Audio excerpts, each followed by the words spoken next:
Yeah. Okay, this is what we're doing for our experiment. We are trying to find out whether the conservation of momentum stays the same before and after two balls collide, the cue ball and our numbered ball. We want to see whether finding the velocity using conservation of energy or the bomber method will better conserve the momentum of the two billiard balls. No. Basically, our only safety precautions were to make sure that the pool balls didn't land on our fingers or Shannon's computer. We made a ramp using pool sticks, and we placed a piece of paper on the ground of the pool table, and we assumed that the pool sticks were frictionless due to the high gloss finish. We put a cue ball at the top of the ramp and let it fall off the ramp onto the pasteboard with the carbon paper. It didn't stop.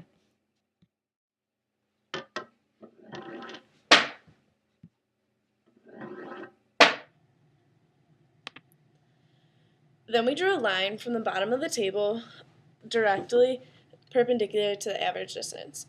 We then did a bomber problem to find the velocity of the cue ball before the collision. We measured the height of the table as our y distance, and then we made a Vividat chart to solve for the time and then for the initial x velocity. A numbered pool ball was placed at the edge of the table and at the bottom of the ramp, slightly to the side. The cue ball rolled down the ramp, colliding with the numbered ball, causing them to fly out in opposite directions.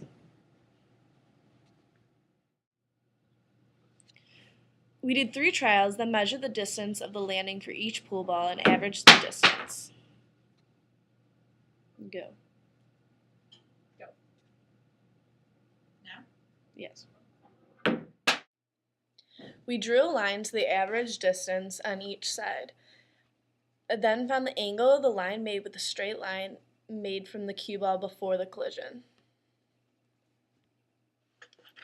We then made an MVP chart. We plugged in the mass for each ball. Then, using the before velocities that we found using the Vifidat equations, we found we were able to find the momentum by multiplying the mass and the velocity. We know that the velocity for the numbered ball before the collision is 0. We know this because the ball is at rest. Therefore, the momentum is 0 for the numbered ball before the collision. For the after side of the MVP chart, we plugged in the masses and velocities. We found them using the bomber problem. Then, multiplying the masses and velocities, we were able to find the momentum. But because the pool ball traveled in different directions, we couldn't add them together. So we did a north, south, east, west chart. To do this, we made a triangle for each momentum to find the components. We knew the angles and the hypotenuse for each. Then, plugging in the components in the north, south, east, west chart, you can find the components for the total momentum. We made another triangle, then using SOHCAHTOA to find the angle and hypotenuse for the triangle for the total momentum and angle because it's a vector.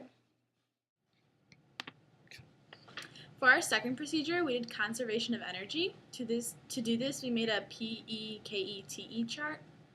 We assumed that the ping pong table was 0.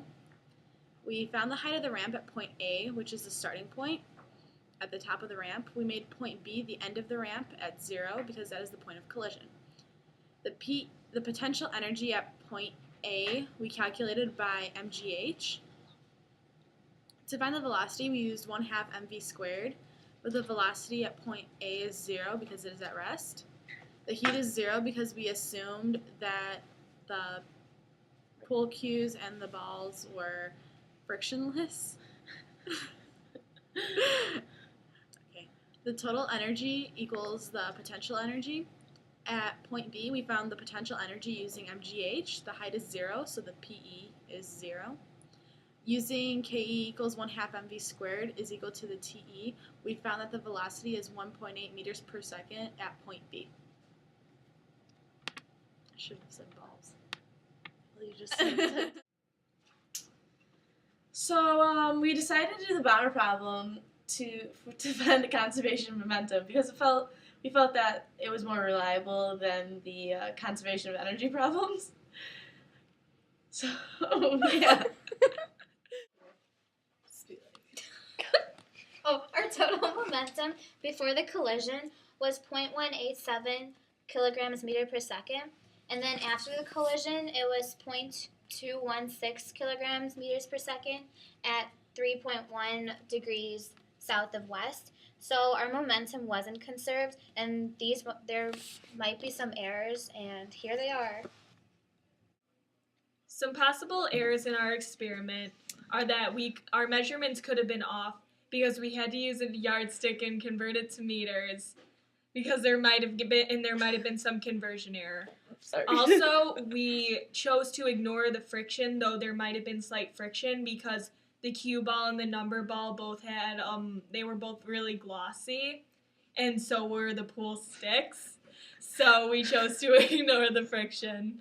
Our measurements of the angle could have been slightly off as well.